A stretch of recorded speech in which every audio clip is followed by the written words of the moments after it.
Undang-Undang PPKI dan BPUPKI. Begitu juga Soekarni mengusulkan skema sebagaimana melalui Pancasila.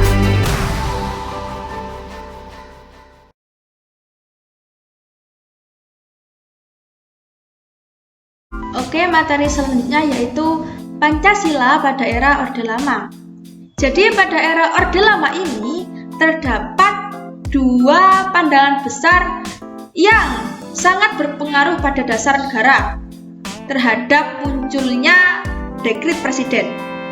Jadi pandangan tersebut adalah mereka untuk memenuhi anjuran presiden atau pemerintah untuk kembali ke Undang-Undang Dasar 1945 sebagaimana Pancasila yang dimaksud ini adalah Pancasila yang dirumuskan dalam Piagam Jakarta sebagai dasar negara. Namun pihak lain menyetujui mereka itu kembali ke Undang-Undang Dasar 1945 tanpa cadangan.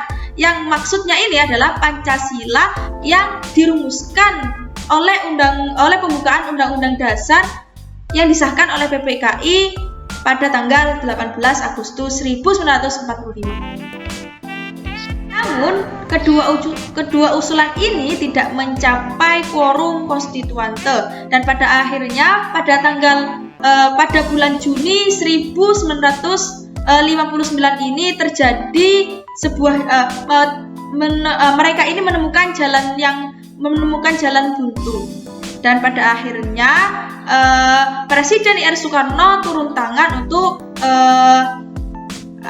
untuk membuat dekret presiden yang disetujui oleh kabinet pada tanggal 3 Juli 1959 dan kemudian dirumuskan di Istana Bogor pada tanggal 4 Juli 1959, kemudian diumumkan secara resmi pada tanggal 5 Juli 1959 pukul 5 sore di depan Istana Merdeka, di mana isi dekret presiden tersebut.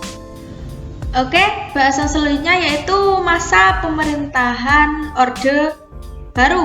Nah, pada masa pemerintahan Orde Baru, maksudnya Pancasila pada pemerintahan Orde Baru ini dijabat oleh Presiden IR Soeharto setelah lengsernya Presiden IR Soekarno. Nah, pada jabatan Jenderal Soeharto ini pemahaman Pancasila mulai diperbaiki. Nah, seiring berjalannya waktu, pada saat peringatan Pancasila, Hari Pancasila, tanggal 1 Juni 1967, Presiden Soeharto mengatakan bahwasanya Pancasila ini memang semakin banyak mengalami ujian zaman dan makin bulatlah tekad kita untuk mempertahankan Pancasila. Jadi semakin banyak ujian Pancasila, makalah di situ kita harus bertekad dalam mempertahankan Pancasila. Nah, pada saat itu Presiden Soeharto juga mengatakan bahwasanya Pancasila ini bukan hanya semboyan atau falsafah yang dikeramatkan, melainkan sebuah landasan yang harus diamalkan dengan sebaik-baiknya. Dan perkataan tersebut akhirnya muncul sebuah instruksi presiden pada tahun 1968 dalam mengucapkan Pancasila itu ada beberapa panduan dalam mengucapkannya.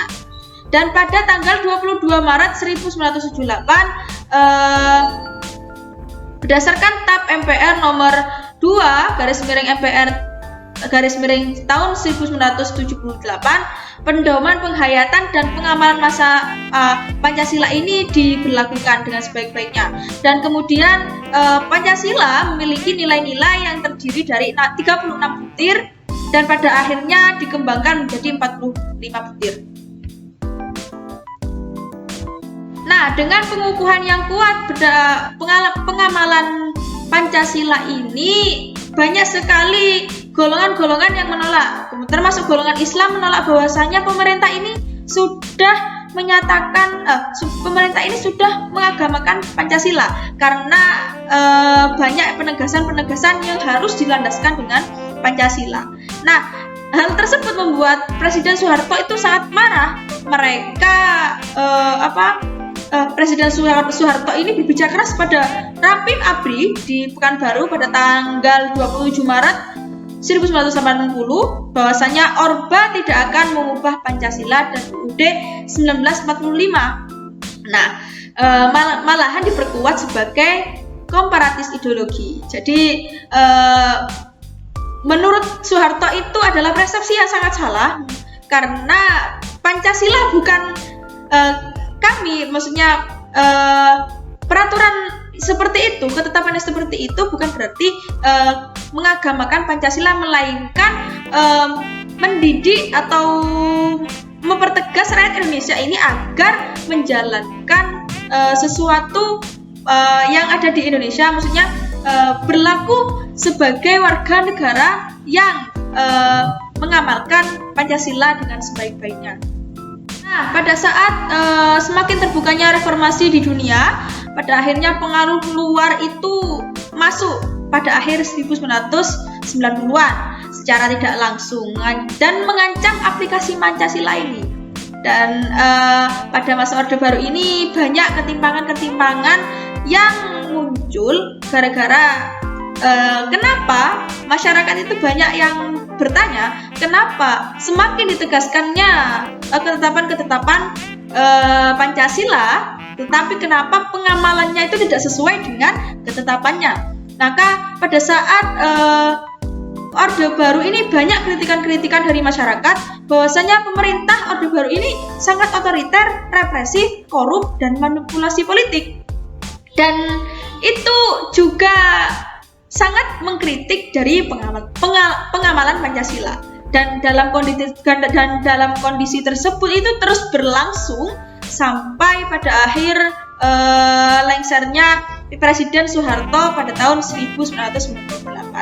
Jadi memang gejala atau suatu masalah di Indonesia ini adalah berdampak dari kepemimpinan yang tidak menempatkan pada sesuatu apa yang dipimpin. Mereka tidak pernah mengerti apa yang harus mereka kerjakan, apa yang harus mereka lakukan. Mereka hanya sibuk menetapkan peraturan tanpa memikirkan, tapi mereka sulit untuk melakukan kewajiban tersebut.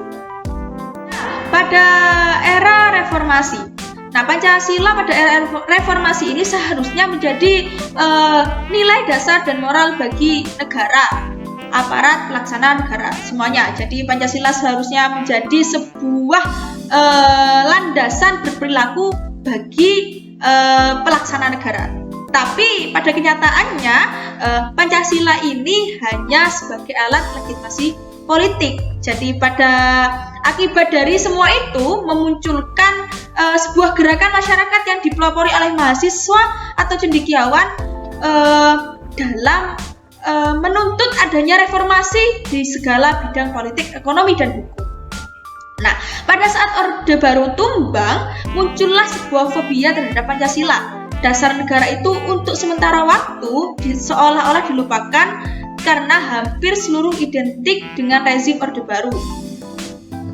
Akan-akan Pancasila ini sebagai ideologi tunggal dan satu-satunya sumber nilai serta kebenaran. Jadi semuanya itu berpihak kepada Pancasila. Seakan-akan bangsa Indonesia ini maha tahu mana yang benar, mana yang salah melalui Pancasila.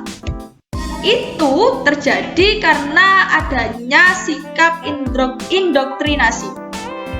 Seolah-olah dikesampingkannya Pancasila pada era reformasi ini, akibatnya terjadi konflik-konflik horizontal dan vertikal secara masif dan pada akhirnya melembahkan sendi-sendi persatuan dan kesatuan bangsa Indonesia. Dalam bidang apapun, baik dalam bidang budaya, baik dalam bidang politik, dan sebagainya. Demikian, Pancasila kesepakatannya menjadi dasar negara Republik Indonesia secara normatif tercantum pada ketetapan MPR. Mana yang dimaksud Pancasila di sini adalah sebagai di dalam pembukaan UUD 1945 dasar negara dari Negara Kesatuan Republik Indonesia harus dilaksanakan secara konsisten dalam kehidupan bernegara. Pancasila yang pun menjadi sumber hukum yang ditetapkan dalam Ketetapan MPR nomor 3/MPR/2000 pasal 1 ayat 3 yang menyebutkan sumber hukum dasar nasional adalah Pancasila, sebagaimana yang tertulis dalam pembukaan Undang-Undang Dasar 1945, yaitu ketuhanan yang Maha Esa, kemanusiaan yang adil dan beradab, persatuan Indonesia dan kerakyatan yang dipimpin oleh hikmat kebijaksanaan dalam permusyawaratan perwakilan dan keadilan sosial bagi seluruh rakyat Indonesia. Makna terpenting dari kajian historis Pancasila ini adalah menjaga eksistensi Negara Kesatuan Republik Indonesia itu sangat penting karena seluruh komponen bangsa harus secara imperatif kategoris menghayati dan melaksanakan Pancasila baik sebagai dasar negara maupun sebagai pandangan hidup bernegara, berbangsa, berpedoman pada nilai-nilai Pancasila dan pembukaan UUD 1945 secara konsisten dan ketentuan-ketentuan dalam pasal UUD 1945. Jadi kita sebagai warga haruslah memahami dalam mana yang disebut dengan prinsip-prinsipnya Pancasila, apapun nilai-nilainya. Jadi kita berhak memahami dan serta belajar untuk konsisten dalam melaksanakannya dengan baik agar menjadi keteraturan dalam berbangsa dan bernegara. Sekian dari saya. Wassalamualaikum warahmatullahi wabarakatuh.